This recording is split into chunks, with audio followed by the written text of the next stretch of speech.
जय यीशु की। मैं हूं प्रियंका डामोर और आप देख रहे हैं रेडियो वेरितास एशिया की Hindi service.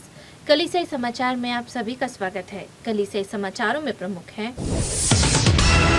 Syrian Orthodox church के कैथोलिकोस बेसिलियोस थॉमस प्रथम का निधन। तूफान क्रिस्टीन के पीड़ितों के लिए धन जुटाने हेतु फिलीपींस की कलीसिया की अपील। बिशप ने पॉप के विश्वपत्र डेलेक्स नोस का भारतीय संस्करण प्रकाशित किया। भारत में north east institute of social science and research के कार्यक्रम ने विकलांगता वकालत पर प्रकाश डाला। चर्च की संपत्तियों पर मद्रास उच्च न्यायालय के आदेश से ईसाई चिंतित। कैथोलिक नेता केरल में मुसलमानों के भूमि दावे की समीक्षा चाहते हैं। आदिवासी ईसाइयों को मृतकों को दफनाने में परेशानी का सामना करना पड़ता है।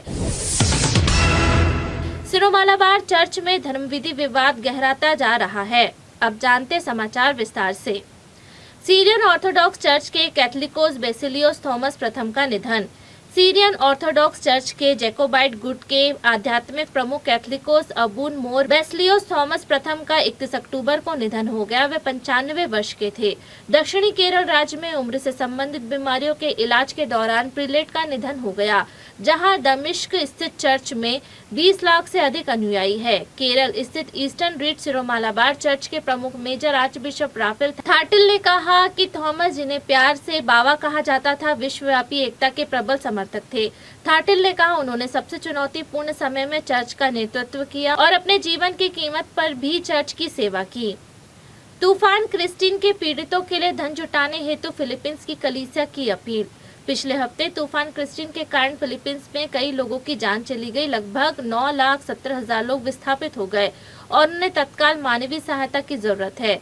फिलीपींस के कैथोलिक धर्माध्यक्षीय सम्मेलन ने अपने राष्ट्रीय कारिता संगठन के माध्यम से तूफान क्रिस्टीन से प्रभावित परिवारों और समुदायों का समर्थन करने के लिए धन उगाने की अपील की है, जिससे कम से कम 136 लोगों की जान ले ली।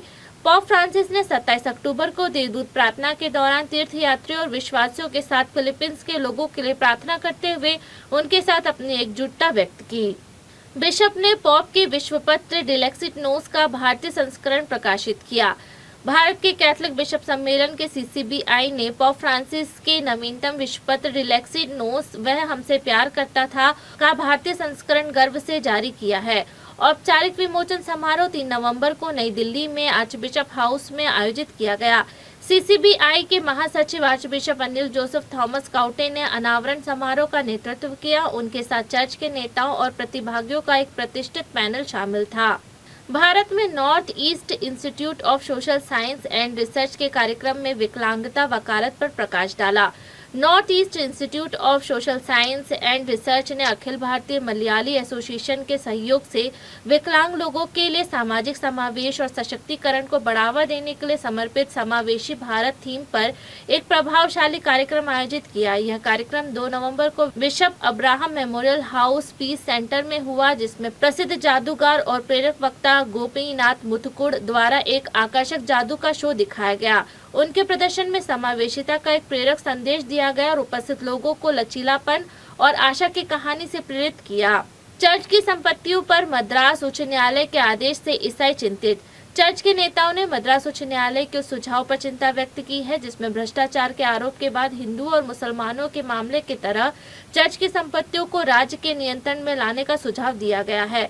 मद्रास उच्च न्यायालय के मधुरे पीठ ने हाल ही में दिए गए अपने फैसले में कहा कि चर्चों के पास बहुत अधिक संपत्ति है और उनके फंड को सत्ता संघर्ष को बढ़ावा देने के लिए खर्च किया जाता है। न्यायालय ने 23 अक्टूबर को संघीय और प्रांतीय तमिलनाडु सरकारों को नोटिस जारी कर चर्च की संपत्तियों को हिंदू और मुसलमानों के मामले की तरह वैधानिक बोर्ड के अधीन लाने पर उनकी राय मांगी। Catholic bishop conference of India CCBI के प्रवक्ता फादर रॉबिन्सन रॉड्रिक्स ने कहा, हमें न्यायालय के आदेश की जानकारी है। फादर रॉड्रिक्स ने 29 अक्टूबर को बताया, हमारा कानूनी विभाग इसके निहितार्थ पर अध्ययन कर रहा है। हालांकि पुरोहित ने विवरण देने से इनकार करते हुए कहा कि मामला न्यायालय में विचाराधीन है।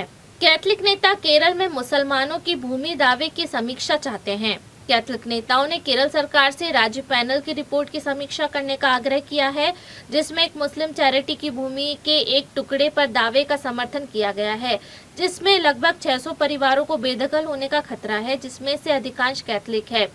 वरपोली के आर्चबिशप जोसेफ ने राज्य सरकार से न्यायमूर्ति M.A. निसार आयोग की रिपोर्ट की समीक्षा करने का आग्रह किया है। 26 अक्टूबर को दिए गए एक बयान में आर्चबिशप ने कहा कि एर्नाकुलम जिले के एक तटीय गांव में इन परिवारों ने दशकों पहले कानूनी रूप से जमीन खरीदी थी और उस पर अपना घर बनाए थे।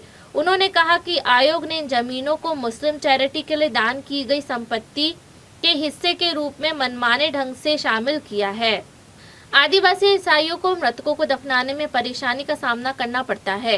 चर्च के नेताओं के अनुसार आदिवासी ईसाइयों को अपने मृतकों को दफनाने में कठिनाई का सामना करना पड़ता है, क्योंकि वे छत्तीसगढ़ राज्य में अपनी आस्था रखते हैं। मध्य छत्तीसगढ़ राज्य के बस्तर जिले में अपने एक रिश्तेदार के अंतिम संस्कार की रस्म अदा करने के लिए जेल से रिहा होने के बाद प्रोटेस्टेंट मंत्री जलदेव अंधकूरी ने कहा कि यह देखना वाकई दर्दनाक है कि ग्रामीण मृतकों को दफनाने में बाधा उत्पन्न करते हैं। 42 वर्षीय अंधकूरी उन 7 लोगों में से शामिल थे, जिनमें 6 पास्टर और एक डीकन शामिल थे, जिन्हें छिंदवाड़ा गांव में उनके पैतृक गांव में पास्टर ईश्वर नागा के अंतिम संस्कार में शामिल होने के बाद गिरफ्तार किया गया था। छत्तीसगढ़ के ग्रामीणों में ईसाई धर्म अपनाने के बाद भी अपने मृतकों को पैतृक गांव में दफनाने की प्रथा है। अंधकूरी ने कहा कि उनके पूर्वजों को गांव में दफनाया गया है, लेकिन अब ग्रामीण ईसाई धर्म अपनाने वालों को दफनाने पर आपत्ति जता रहे हैं। सिरो-मालाबार चर्च में धर्म विधि विवाद गहराता जा रहा है। संकटग्रस्त सिरो-मालाबार आर्चडायसिस के प्रेरित प्रशासक ने दशकों पुराने धर्म विधि विवाद को लेकर पुरोहितों और आम लोगों के खिलाफ विहित कार्यवाही की चेतावनी दी है। दक्षिण केरल में एर्नाकुलम अंगामाली के बिशप बोस्को पुथुर ने 30 अक्टूबर को जारी एक परिपत्र में कहा कि ईस्टर्न रिट चर्च अब उन लोगों को बर्दाश्त नहीं करेगा जो सार्वजनिक रूप से उनके नेताओं की छवि खराब करते हैं।